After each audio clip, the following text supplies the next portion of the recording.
Is it clear? Hello, आवाज आ रही है मेरी? सर थोड़ी कम आवाज आ रही है आज। एक मिनट, अभी आ रही है सबसे सही? Yes sir.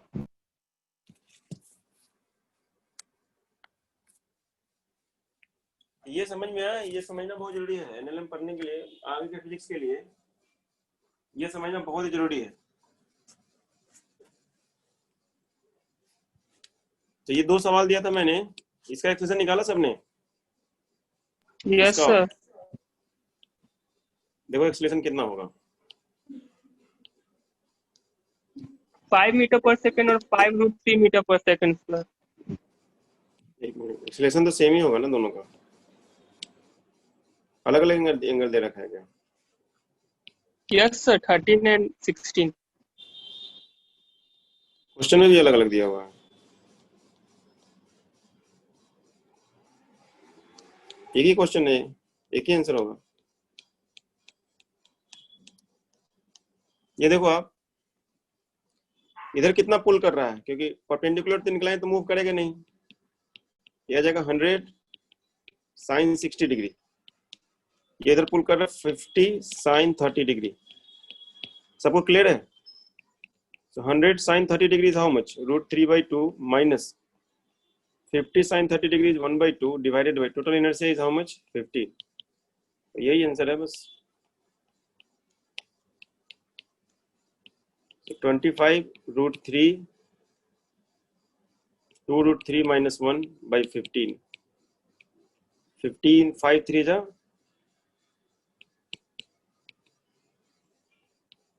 5/2 √3 minus 1 मीटर पर सेकेंड स्क्वायर। कुछ ने मैसेज, शायद अनिल ने मैसेज किया। ये आ गया। आप चाहे तो इसे टेंशन निकाल सकते हो। टेंशन का एक फॉर्मूला याद रखना, मैंने दिया नहीं था लेकिन पता नहीं किसी ने भेजा था, उसने फॉर्मूला लिख रखा था, बहुत अच्छा लगा देख के। टेंशन इक्वल टू होता है m1 m2 sine m1 m2 sine alpha plus sine beta into G m1 plus m2। इसमें अगर अल्फा और बीटा 90 डिग्री हो जाए ना, तो देखना वही आंसर आएगा जो पहले आया था हमारा। मान लो ऐसे हो गया पुल्ली 90, मतलब हॉरिजॉन्टल के साथ 90 बना रहा है। इसमें देख सकते हो ये 90 डिग्री है, ये भी 90 डिग्री है, यहाँ पे भी 90 डिग्री बना रहा है कि नहीं? ये 90 डिग्री हो गया तो कितना आ गया ये देखोगे तो वही आंसर आएगा 4 alpha equal to beta equal to 90 degree T equal to 2 m1 m2 g upon m1 plus m2। Done.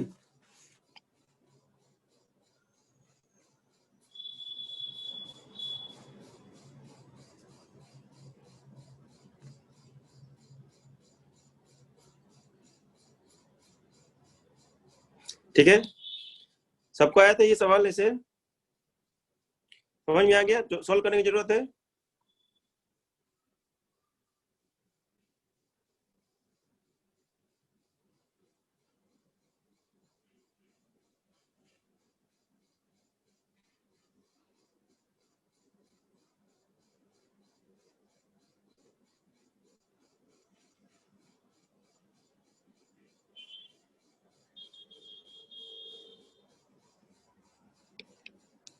Fine. तो ये था अपना, और हम पढ़ रहे थे वेइंग मशीन और इक्विलिब्रियम। तो इक्विलिब्रियम के लिए मैंने सवाल दिया था, किया क्या किसी ने? और क्या होमवर्क दिया है क्या अंदर से? इसको सॉल्व करते हैं।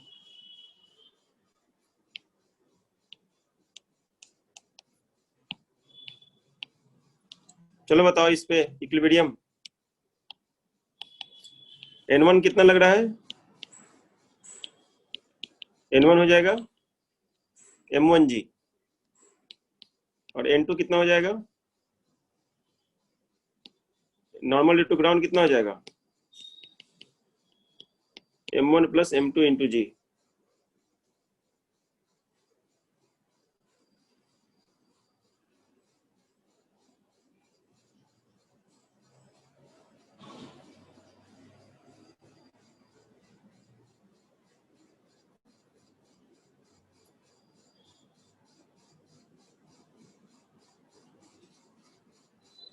डन।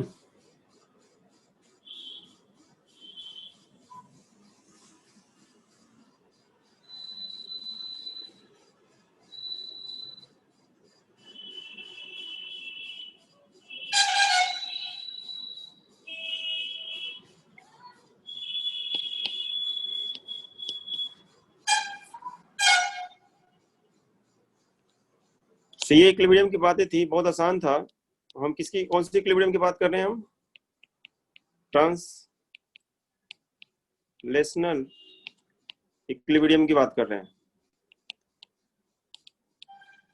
ठीक है। ट्रांसलेशनल इक्विलिब्रियम की बात कर रहे हैं।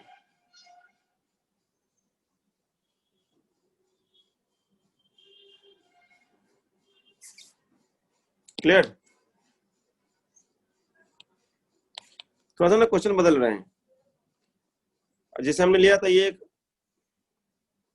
एक स्ट्रिंग था और एक मास था कि नहीं? इसमें टेंशन कितना था? Tension was equal to how much? m into g. mg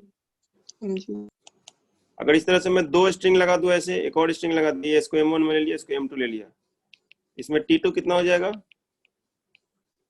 m2g, और t1 कितना हो जाएगा? m1 प्लस m2g, है कि नहीं? ठीक है ना, ये तो आसान हो गया ना ये सब। अभी देखो ना, दो स्ट्रिंग लेते हैं ऐसे,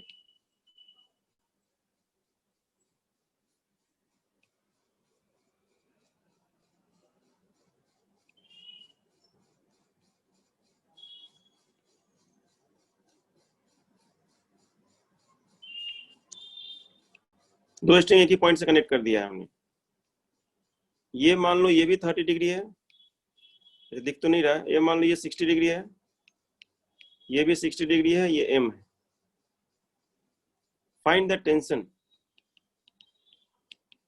find the tension in each string.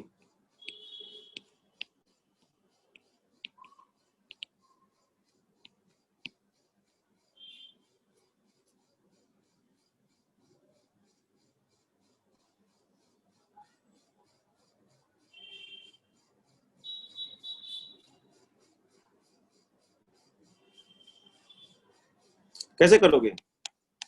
सबसे पहले फ्री बॉडी डायग्राम बनाओ, अपने आप से पता चल जाएगा। फ्री बॉडी डायग्राम बनाओ, इसको मान लो T1 और इसको मान लो T2, इस टेंशन में T2। कैसे ड्रॉ करोगे फ्री बॉडी डायग्राम? कितने फोर्सेस लग रहे हैं इस पे, इस ब्लॉक पे कितने फोर्स लग रहा है? 3 सर। Very good. कौन कौन लग रहा है? एक mg लग रहा है और दो टी लग रहा है। ये लग गया ऐसे T, इसको कर देंगे T2। अभी T1 T2 को अलग अलग रखेंगे, बाद में पता प्रूफ कर लेंगे कि T1 और T2 दोनों बराबर है। ये कर लिया। अब तीन फोर्सेस लग रहे हैं। एक वेक्टर, अगर वेक्टर पढ़ा होगा, आप ध्यान दिया होगा, एक हम वेक्टर में ना लैमिस थ्योरम पढ़े थे, याद आ रहा है?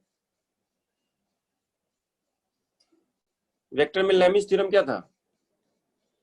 अगर तीन कोप्लानर वेक्टर का रिजल्टेंट 0 हो, क्या था? तीन कोप्लानर वेक्टर का रिजल्टेंट 0 हो, अगर ये वेक्टर 1 है, a है, b है और c है, इसको अल्फा ले लिया, इसको बीटा ले लिया, इसको गामा ले लिया, तो लैमिस थ्योरम कहता है, क्या कहता है?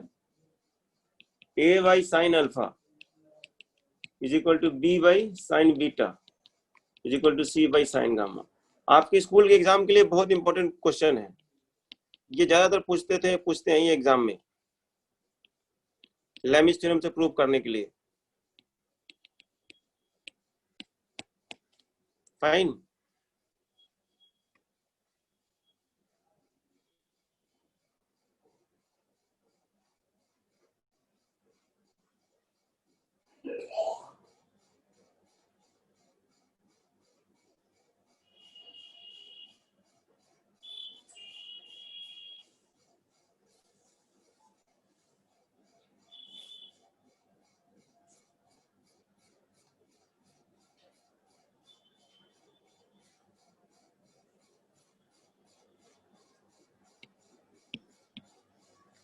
क्लियर?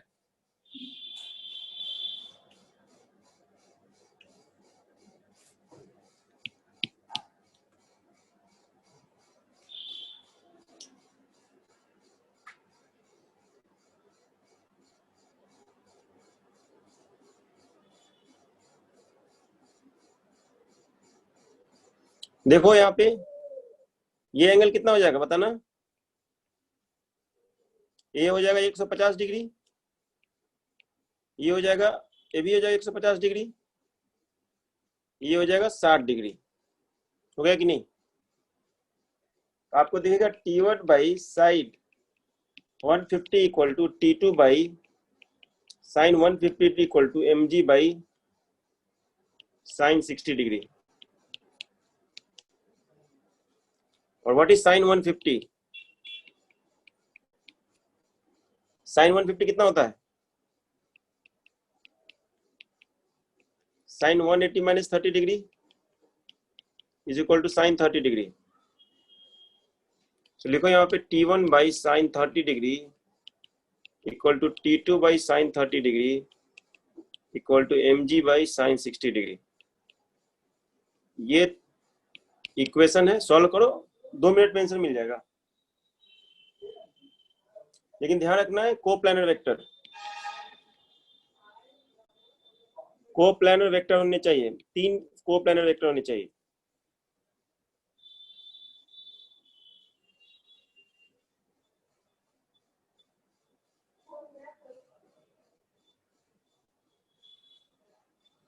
क्लियर?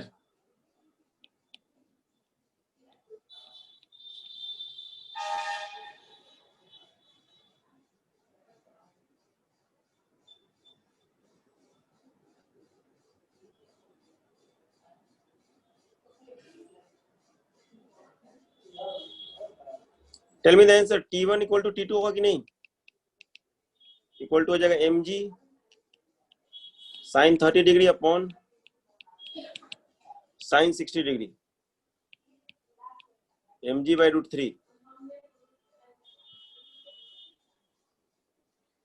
ये है एक मेथड।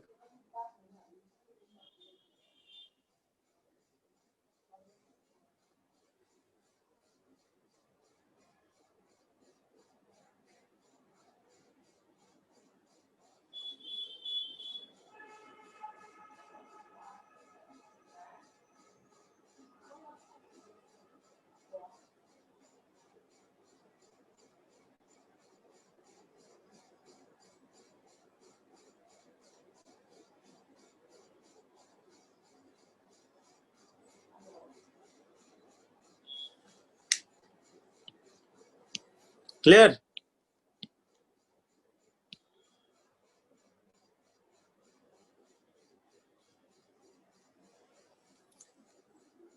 ये आ गया आंसर। मेथड नंबर 2, एक मिनट, या यहीं पे मेथड नंबर दूसरा पढ़ो। तो ये दोनों मेथड इसलिए पढ़ा रहे हैं क्योंकि केवल 3 ही वेक्टर के लिए वैलिड है। अगर 1 से 4 वेक्टर हो गया तो फिर दिक्कत होगा। above method is why method number 2 because above method is only valid for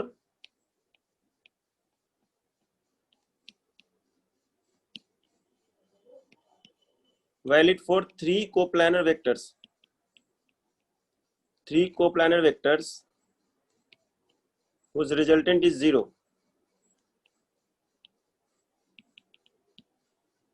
isn't it?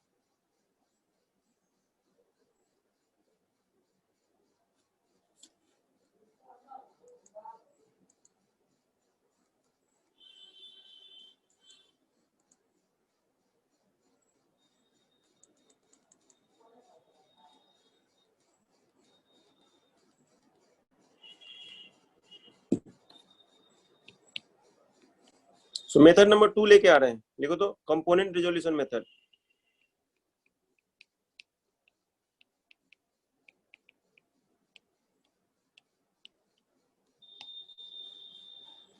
हम रिजॉल्व करने जा रहे हैं, रिजॉल्व करके समझने की कोशिश कर रहे हैं। क्या है रिजोल्यूशन मेथड? ये बताओ, अगर ये ब्लॉक इक्विलिब्रियम में है, पूरी तरह से इक्विलिब्रियम में है, तो इसके ऊपर नेट फोर्स कितना लग रहा है? 0। जवाब दो। 0 लग रहा है, ठीक है। 0 का कंपोनेंट x के अलॉन्ग कितना होगा? 0 का component x along cos x। Theta. अरे 0 का कंपोनेंट 0 ही होगा ना, 0 का वेक्टर कंपोनेंट होगा क्या?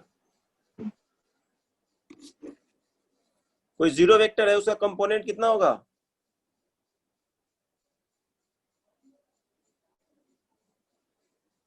कोई जीरो का कंपोनेंट, जीरो वेक्टर है जिसका मैग्नीट्यूड नहीं, उसका कंपोनेंट एक्स के लॉन्ग कितना होगा? जीरो होगा ना। अरे कोई वेक्टर ही नहीं, उसका कंपोनेंट क्या कहाँ से लाओगे? सही।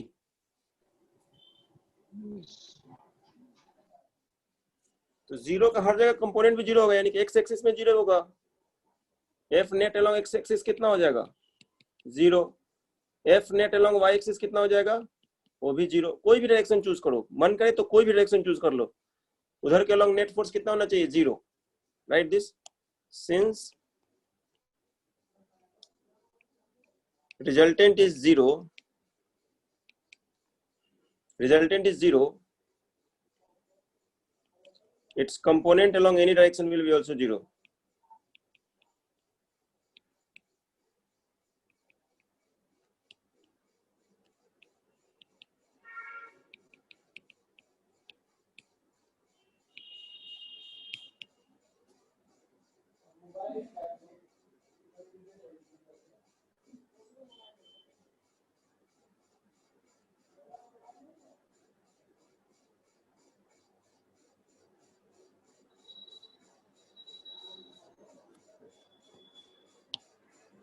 ठीक है,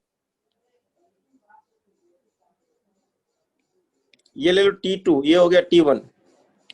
बताओ T1 का कंपोनेंट अलोंग एक्स एक्सिस कितना हो जाएगा? ये थीटा 60 डिग्री है तो कितना हो जाएगा? T1 cos 60 degree. Very good. इधर कितना हो जाएगा? इसका कितना हो जाएगा? T2 cos 60 degree. नहीं है, very good.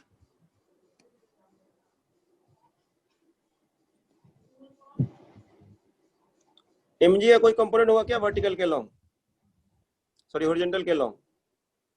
mg vertically downward लग रहा है, कोई कंपोनेंट मिलेगा वर्टिकल सॉरी हॉरिजॉन्टल में?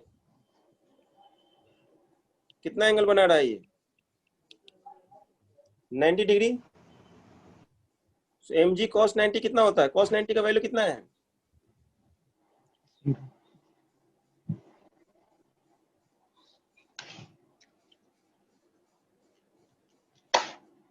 cos 90 कितना होता है? जीरो। जीरो होता है ना।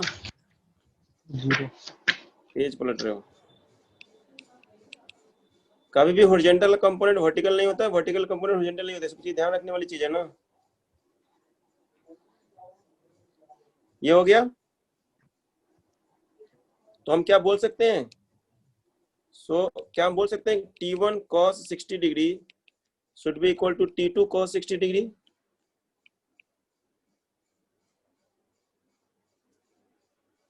बोल सकते हैं कि नहीं?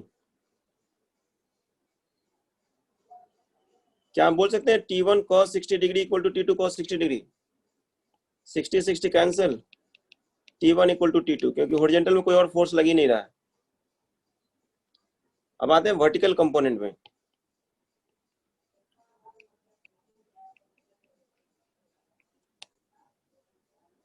अब वर्टिकल कंपोनेंट में क्या करना है? केवल हमें वर्टिकली रिजॉल्व करना है और थोड़ा देर हॉरिजॉन्टल के लिए भूल जाएंगे।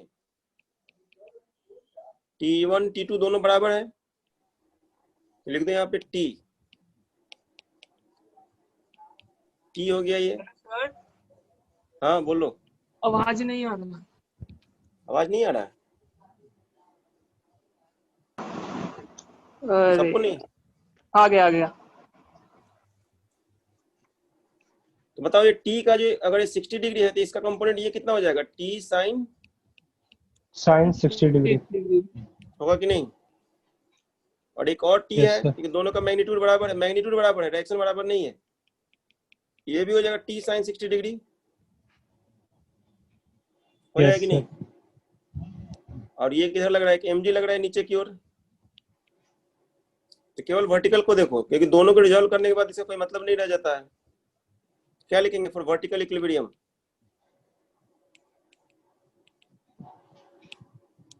फॉर वर्टिकल इक्विलिब्रियम क्या लिखेंगे? T sin 60 degree plus T2 sin 60 degree equal to mg। सही। साइन 60 डिग्री √3/2 होता है। देखो फिर से वही आ गया कि नहीं? थोड़ा ना लंबा मेथड है ये। Horizontal, vertical?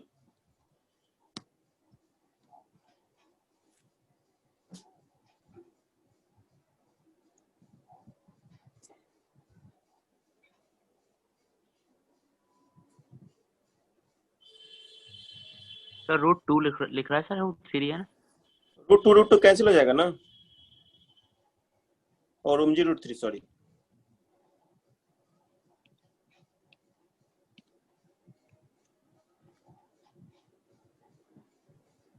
वहाँ बीच में 160 डिग्री लिखा है, कहाँ पे?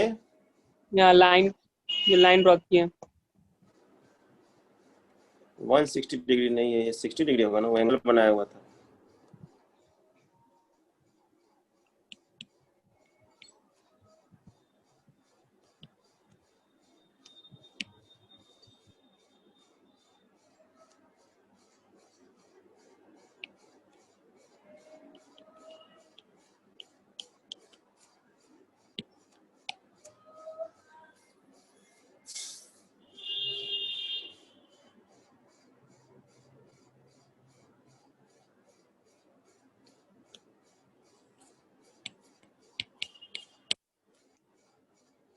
Question number 2।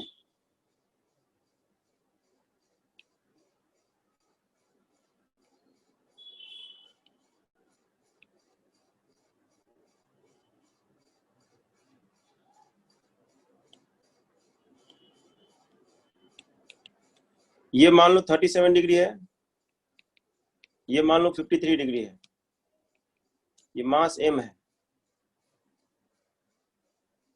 अब क्या दोनों में टेंशन सेम होगा? No sir. चलो बताओ कितना कितना टेंशन है। Find T1 and T2।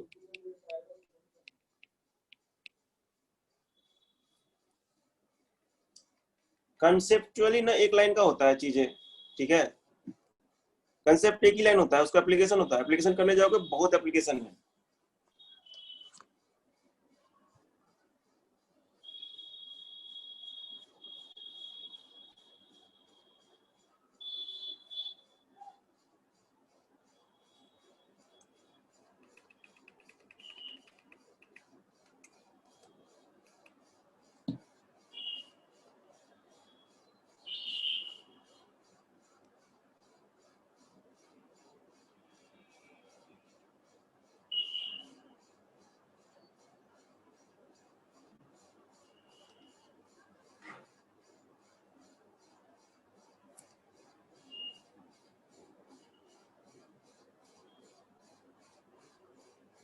Done. कितना आया?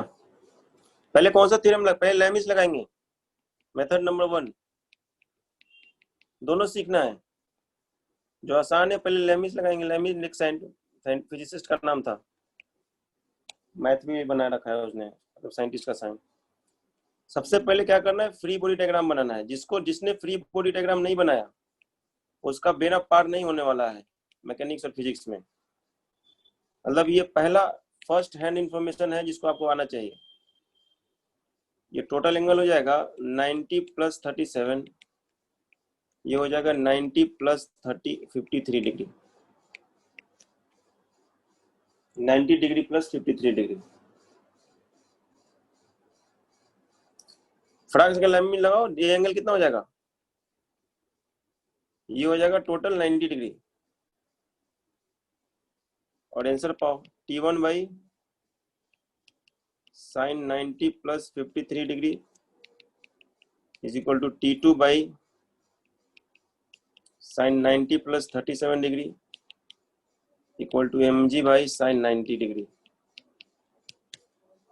तो आपको T1 मिल जाएगा mg cos 53 डिग्री, T2 मिल जाएगा mg cos 37 degree.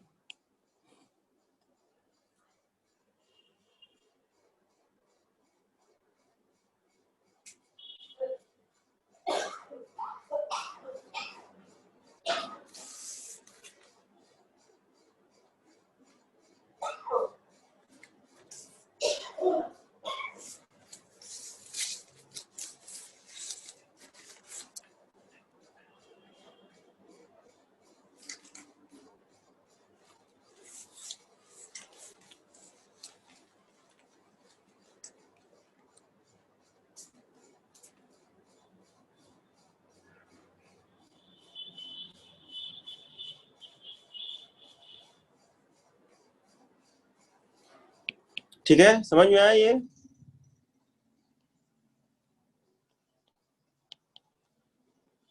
Question number 3 आपको खुद से करके बताना है सबको, केवल मैं एंगल चेंज कर रहा हूं बस। ये जो थीटा है ये 30 डिग्री, 30 डिग्री दिख तो नहीं रहा है, 60 डिग्री। ये भी 60 डिग्री, 60 डिग्री 60 डिग्री तो काम ही नहीं आएगा। कौन सा एक सही एंगल है अब?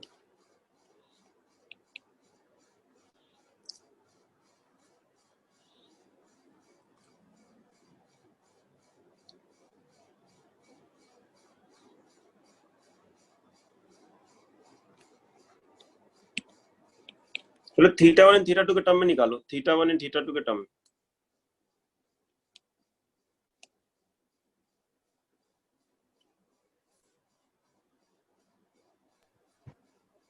इसमें T1 और T2 कौन है? इसमें T1 ले लो और इसमें T2। T1 होगा mg cos theta 2 and T2 होगा mg cos थीटा 1। इतना जल्दी मत आंसर दिया करो, गलत है। ये एंगल कहाँ गया, ये वाला?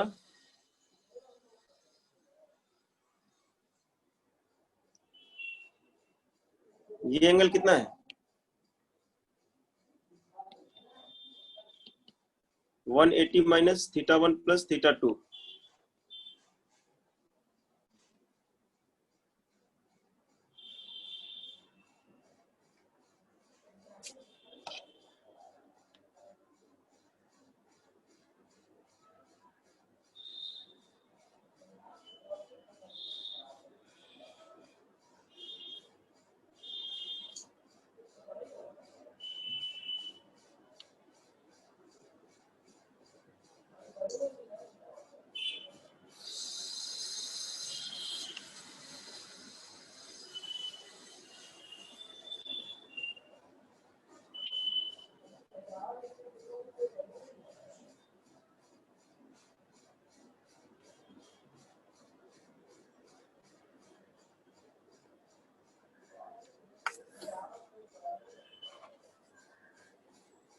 Is it clear? कितना आया? T1 sine 90 plus theta 2 equal to T2 sine 90 plus theta 1 equal to mg sine 180 minus theta 1 plus theta 2। ठीक है ना? तो T1 आ जाएगा mg by sine theta 1 plus theta 2 और ये हो जाएगा कॉस थीटा 2, और T2 हो जाएगा mg cos theta 1 divided by sine theta 1 plus theta 2।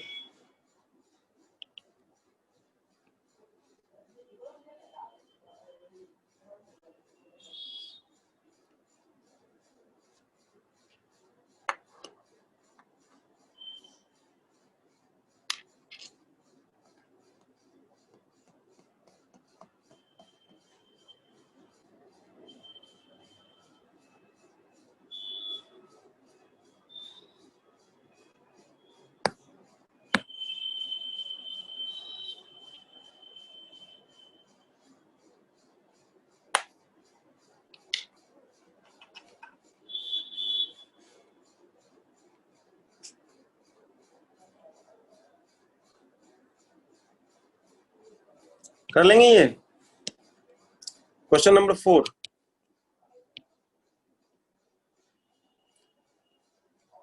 थोड़ा सवाल को ना थोड़ा चेंज करते हैं। एक मिनट, ये वाला ऐसे है, ये एक यहां से स्ट्रिंग और लगा दिया और ये एक यहां से लगा दिया ऐसे। ठीक है,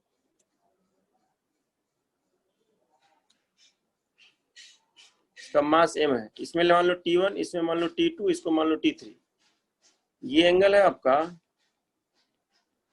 ये एंगल है, let's say this is 45 degree और ये तो 90 डिग्री दिख ही रहा है। आपको बताना है T1, T2 and T3। T2 बता सकते हो कितना है? T2 भी बता सकते हैं कितना है जल्दी? 90 डिग्री। T2 बेटा, T2 एंगल नहीं, T2 का वैल्यू बताना है।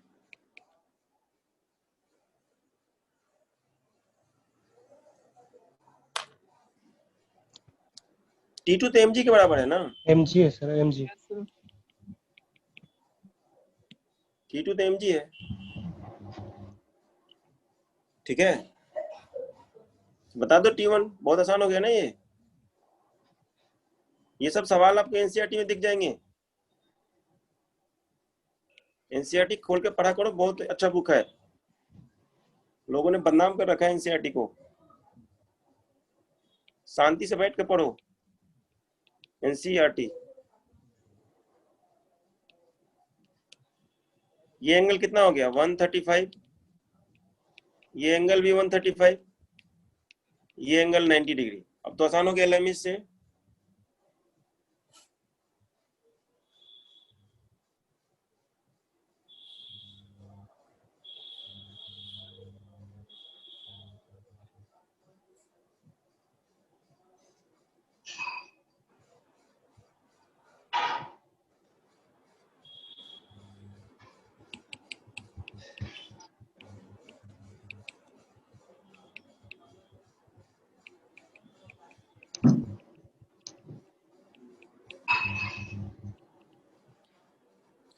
T2 तो mg के बराबर है।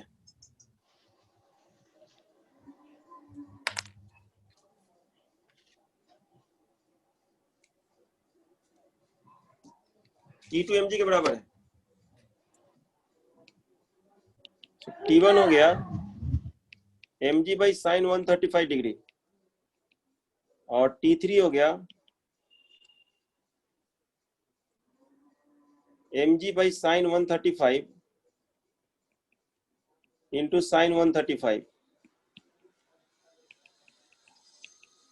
तो बता सकता है साइन 135 कितना होता है?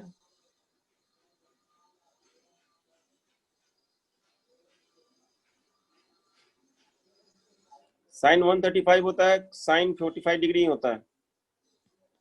Sine 180 minus 45।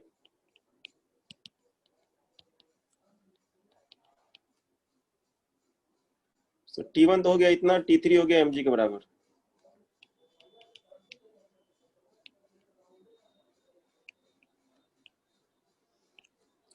अब चाहे तो कंपोनेंट रेजोल्यूशन से भी कर सकते हैं। जितने का मैं कंपोनेंट रेजोल्यूशन नहीं कर रहा हूँ ना, सबका कंपोनेंट रेजोल्यूशन करना है, क्योंकि मैंने पढ़ाया है कंपोनेंट रेजोल्यूशन बहुत एक्सटेंसिवली। कितने सवाल हो गए कंपोनेंट वाले? इसके भी करना है कंपोनेंट से, इसको भी करना है कंपोनेंट से, इसको भी करना है कंपोनेंट से। ये आपका होमवर्क है।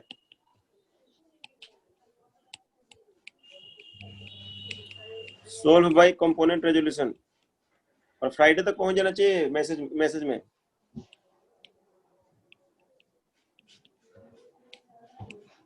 स्पेशली ऋषि और आकाश।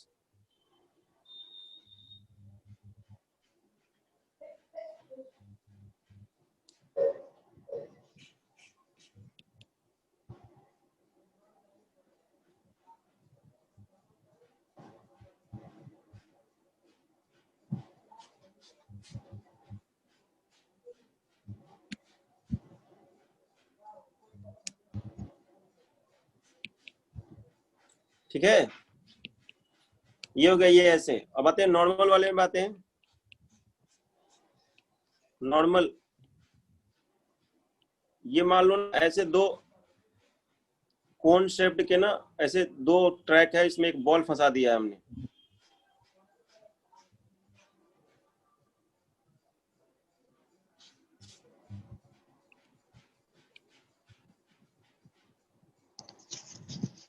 ठीक है,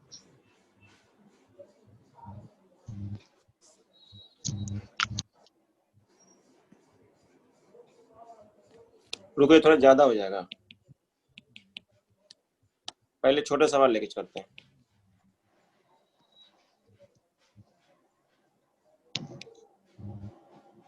एक इंक्लाइन प्लेन है,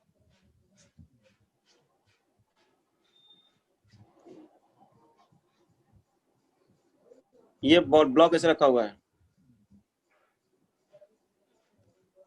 का मास सेम है, ये थीटा है, क्या करेगा, एम जी साइन थीटा से नीचे चला जाएगा, जी साइन थीटा से नीचे जाएगा। लेकिन नहीं, इसके ऊपर एक हम यस सर। फोर्स लगा रहे हैं, ऐसे फोर्स लगा रहे हैं, ऐसे हॉरिजॉन्टल। ये आपको एफ बताना है ताकि ये इक्विलिब्रियम में रहे। Find F such that block remains in equilibrium. ये जितने भी इंक्लाइन प्लेन वाला क्वेश्चन दे रहे हैं ना हम, ये अगले चैप्टर का ना एक क्वेश्चन का पार्ट है। यही सेम मैं डायग्राम बनाऊंगा वहां पे, सेम डायग्राम एग्जैक्टली मैं सेम डायग्राम बनाने जाने वाला हूं अगले कुछ चैप्टर के लिए। अगला चैप्टर मैं ऑलरेडी यहाँ पढ़ा रहा हूँ आपको, फ्रिक्शन ऑलरेडी हम पढ़ा रहे हैं, खाली मुझे बस एक ऐड करना है फ्रिक्शनल फोर्स। चलो एफ बताओ इसमें कितना आएगा, जल्दी बताओ। एम जी का टाइम बताना है, एफ भी बताना है, find F as well as normal.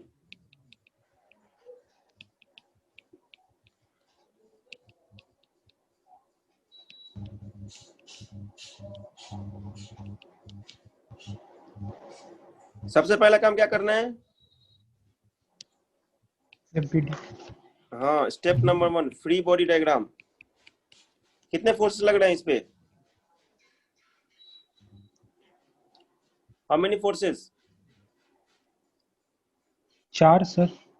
4, कैसे कैसे, सर एक फोर्स हो गया, एक जी साइन, एक जी साइन नॉर्मल थीटा हो नहीं गया लगता सर, है, हाँ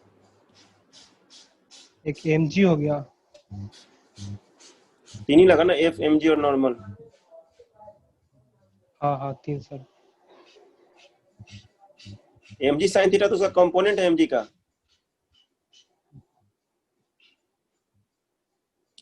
ओके सर। चलो ठीक है, अप्लाई तो किया तुमने कम से कम। ये एम जी लग रहा है, ये नॉर्मल लग रहा है, 3 फोर्सेस लग रहे हैं। जैसे ही आप एफबीटी बनाओगे ना, सारा झमेला ही दूर हो जाएगा। ये हो गया एफ, ये एम जी हो गया, ये हो गया नॉर्मल। अब इन तीनों में ना एंगल लिखना है, अगर एंगल लिख दिया तो काम हो गया। ये तो हो गया 90 डिग्री, ठीक है। अगर ये 90 डिग्री है तो ये सब एंगल कितना है, देखो ये इंक्लाइन था, ये थीटा है, और ये कितना हो गया 90 माइनस थीटा, ये हो गया 90 डिग्री। टोटल एंगल कितना हो गया, ये 180 minus theta,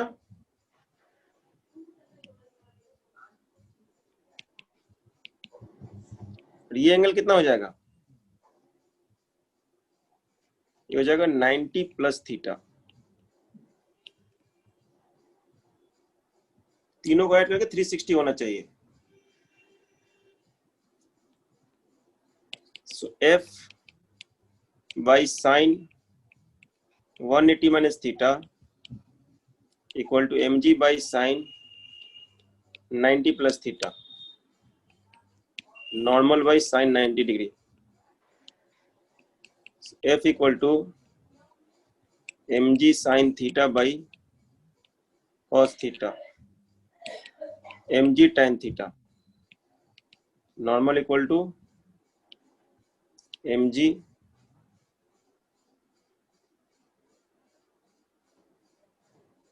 by cos theta.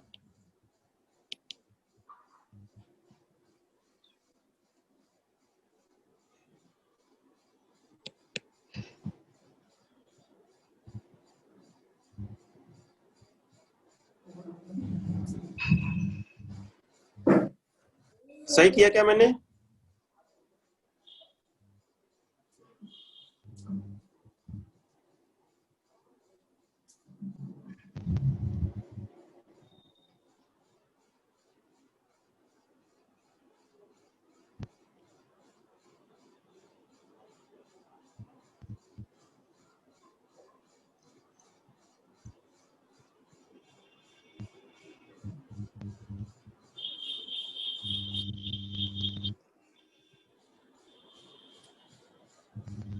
Method number 2 component resolution method, जो कि ज्यादा इसको यूज करना है।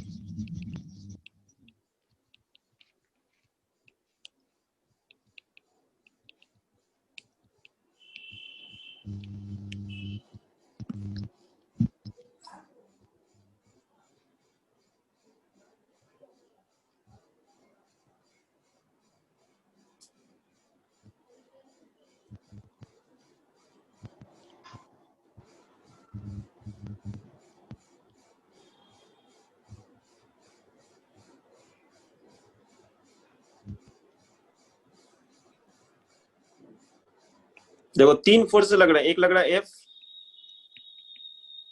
एक लग रहा है mg, और एक लग रहा है नॉर्मल। ठीक है,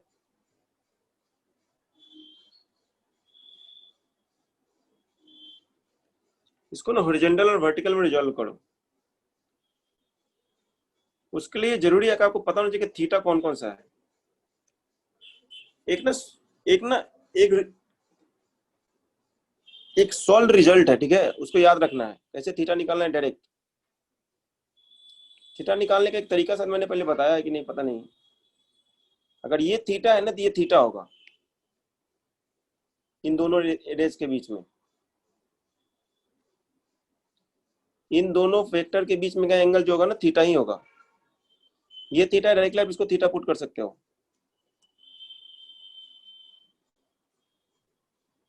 जो दो वेक्टर के बीच का एंगल होगा वही उन दो के परपेंडिकुलर के बीच का होगा। ये कुछ पढ़ाया है ऐसा? वेक्टर रिजोल्यूशन में पढ़ाया होगा मैंने। Angle between two vectors is same as angle between their normals. Horizontal का नॉर्मल वर्टिकल होता है, नॉर्मल वर्टिकल होता ही होता है। लिखो तो directly, angle between two vectors is equal to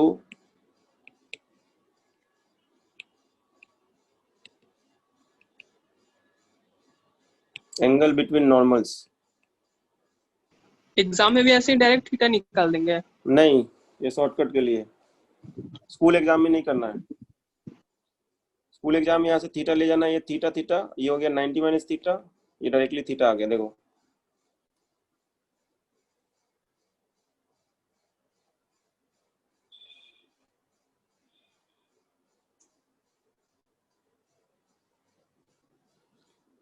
school exam में ना सब लिखना है। जब कॉम्पिटिटिव एग्जाम देंगे उस समय डायरेक्टली कर सकते हो, कोई पूछता थोड़ी, तो ऑब्जेक्टिव सवाल है, कैसे सॉल्व किया कैसे नहीं सॉल्व किया है।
हो गया सर? डन। Yes sir. क्या करोगे रिजॉल्व करके? ये कौन सा कंपोनेंट आ जाएगा? n sin थीटा आ जाएगा, और ये आ जाएगा n cos थीटा। होगा कि नहीं? और हमें पता है कि फोर्स का कोई वर्टिकल का, F का कोई वर्टिकल कंपोनेंट होगा ही नहीं। सो बाय वर्टिकल इक्विलिब्रियम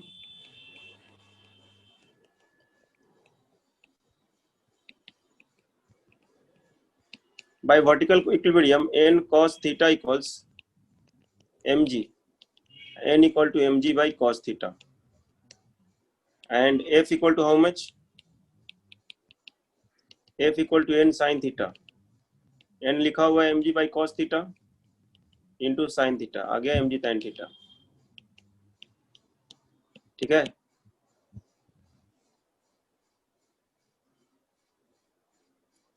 कितने लोगों ने HC 20 क्वेश्चन का होमवर्क दिया था ना HC में? HC कर लो, बहुत आसान है। NLM कर लो, NLM फ्रिक्शन, बाकी चलेगा, लेकिन NLM फ्रिक्शन कर लोगे फिजिक्स कहीं नहीं दिक्कत होगा, कहीं भी दिक्कत नहीं होने वाला है फिजिक्स में।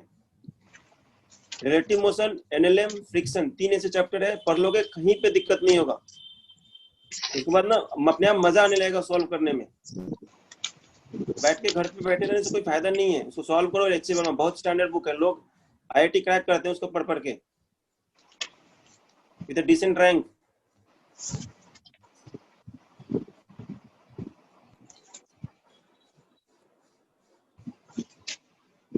ठीक है,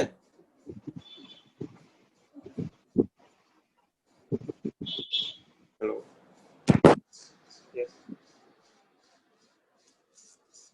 हाँ दीपांशु।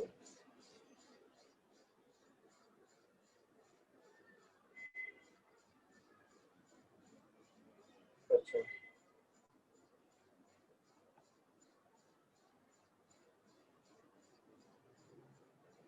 ठीक, मैं थोड़ा 10-15 मिनट कॉल करूँ क्या?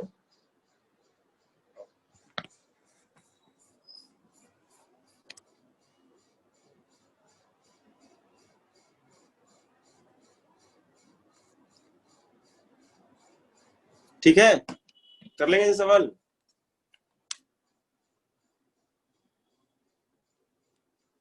तो इसको ऐसे ही फोर्स लगाएंगे, ऐसे फोर्स लगाओगे ना तो मुझे नहीं लगता कि बैलेंस होने वाला है। ऐसे लगने होने से हो जाएगा क्या बैलेंस?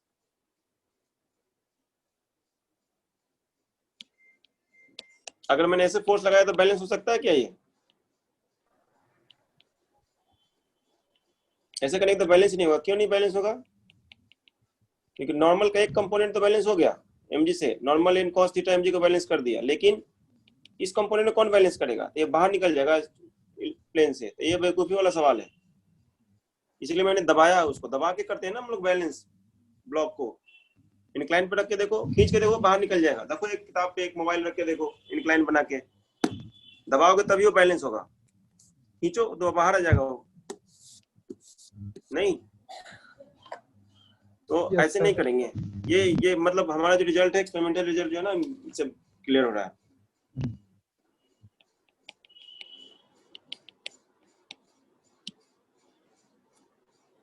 ये इक्विलिब्रियम कहते हैं इसको, ध्यान रखना है कैसे इक्विलिब्रियम के सवाल करने हैं। और तो एक सवाल दिया था मैंने, ये वाला सवाल, वो जो मैंने भेजा है ना, उसमें बहुत ऐसे ऐसे सवाल मिलेंगे नॉर्मल निकालने के लिए। ये मान लो 30 डिग्री है और ये मान लो 60 डिग्री है। सबसे पहले इसका फ्री बॉडी डायग्राम बनाओ। जो फ्री बॉडी डायग्राम बना लिया, समझ लो कि उसको आधा से ज्यादा ये हो गया। कितने फोर्सेस लग रहे हैं अलग अलग तरीके के इस पे? पहले ना फटाक से क्लिक करना चाहिए कितने फोर्सेस लग रहे हैं अलग अलग। पहले नॉन कॉन्टेक्ट फोर्सेस देखो, ठीक है ना? What is the not contact force? mg लग रहा है, mg लग रहा है सर।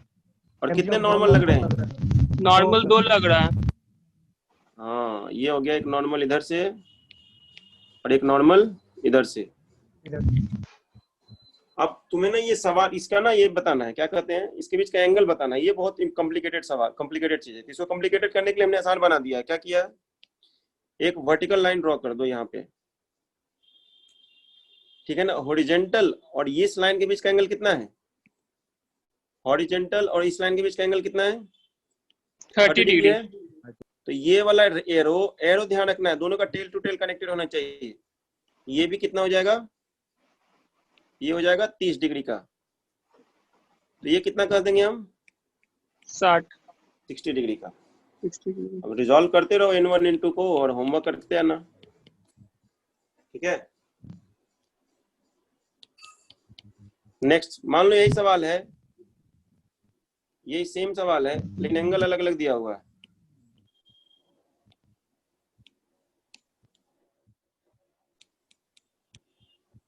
इसमें सिर्फ नॉर्मल निकालना है ना, n1 और n2। हाँ,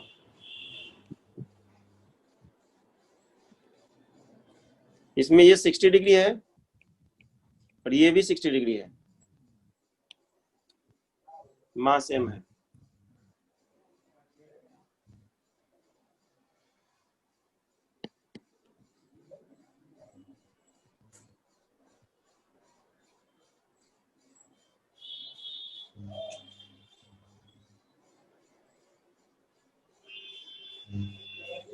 तो आपको n1 और n2 निकालना है।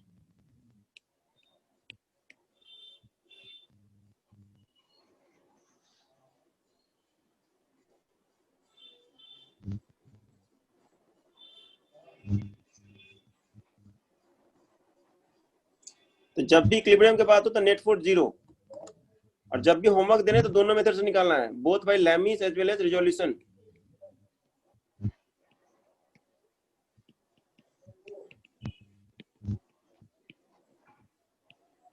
Lami's as well as resolution method दोनों से निकालना है हमें।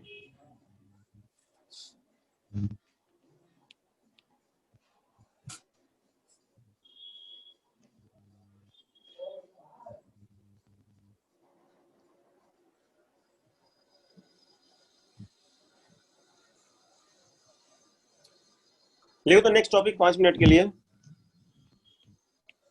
Spring and spring force.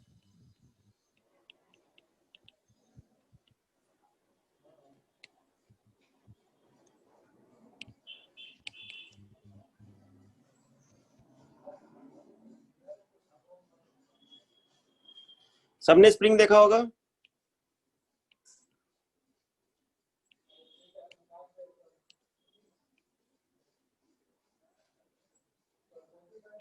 Spring है ये,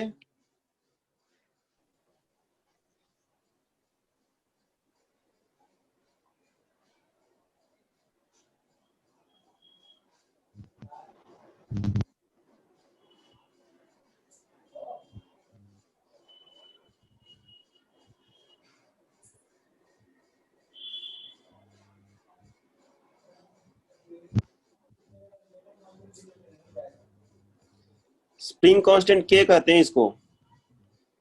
हमें क्या लेना है? हमें आइडियल स्प्रिंग लेना है। आइडियल स्प्रिंग किसे कहते हैं? जो मासलेस स्ट्रेच हो। ना हो, मासलेस। अरे स्ट्रेच नहीं होगा फिर स्प्रिंग कैसे नहीं बने?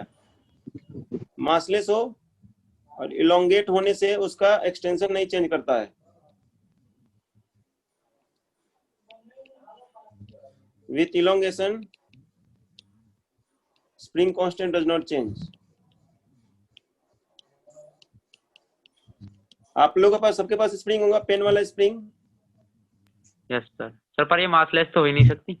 नहीं हो सकती, लेकिन मासलेस का कंसेप्ट मैंने बताया था। कोई भी चीज किसी भी मास से छोटा होता है उसे मासलेस मानते हैं। कंपेयर करके। हाँ, कंपेयर करते हैं उसको। कंपेरेबली अगर बहुत छोटा हो तो उसको मासलेस मानेंगे, ठीक है ना? इस बात को समझना बहुत जरूरी है कि मासलेस तो जैसा कुछ होता नहीं, हमें मैथमेटिकली रिजल्ट वो देता है ऐसा।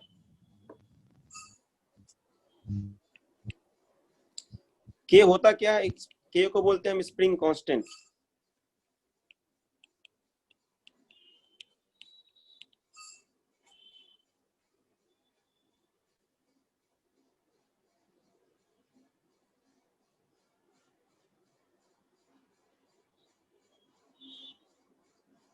तो क्या बोलते हैं?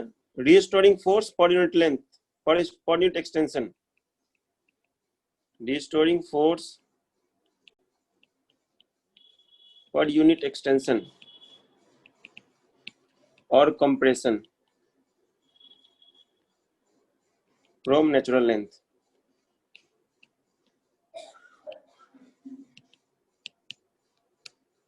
लिखो इसको।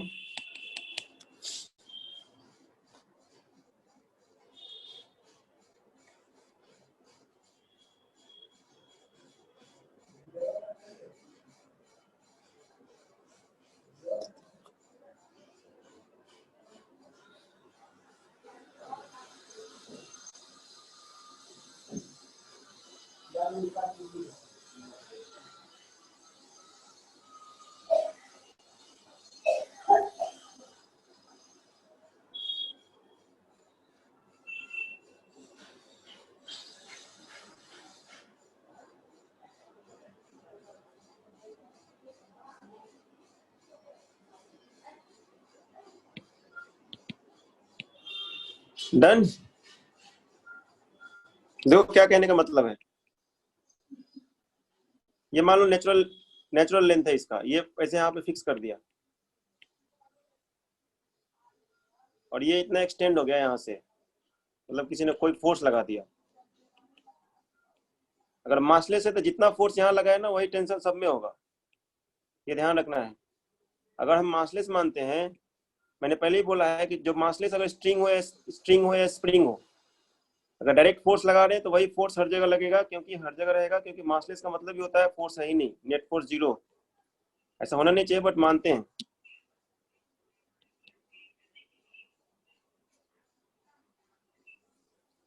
तो अगर जितना एक्सटेंड हुआ है ना उसके ना इधर की ओर फोर्स लगेगा, अपोजिट टू द एक्सटेंशन और कंप्रेशन। रीस्टोरिंग फोर्स हो गया F restoring equal to minus k x लिखते हैं ज्यादातर।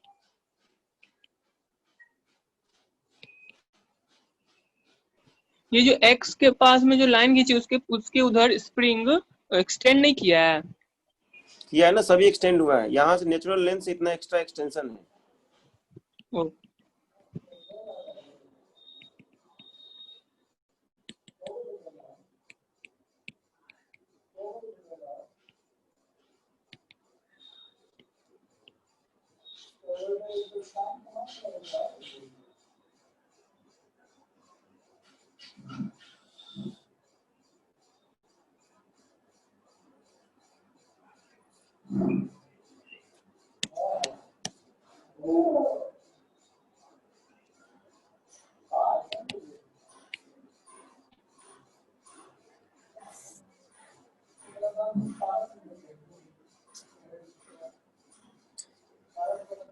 अगले क्लास में सोच के आना कि स्प्रिंग कहाँ कहाँ यूज होता है। स्प्रिंग के बारे में थोड़ा पढ़ेंगे, फिर कंस्टेंट पढ़ेंगे, फिर सूडो फोर्स पढ़ेंगे, चैप्टर खत्म करेंगे, फ्रिक्शन स्टार्ट करेंगे संडे से। और मोस्टली ऑन वेडनेसडे फ्रिक्शन को लगभग खत्म ही करेंगे, कि फ्रिक्शन बहुत छोटा टॉपिक है, इंपॉर्टेंट है लेकिन छोटा टॉपिक है। ठीक है, सब लोग फ्री रहते हैं 12 से 1 वेडनेसडे को ना?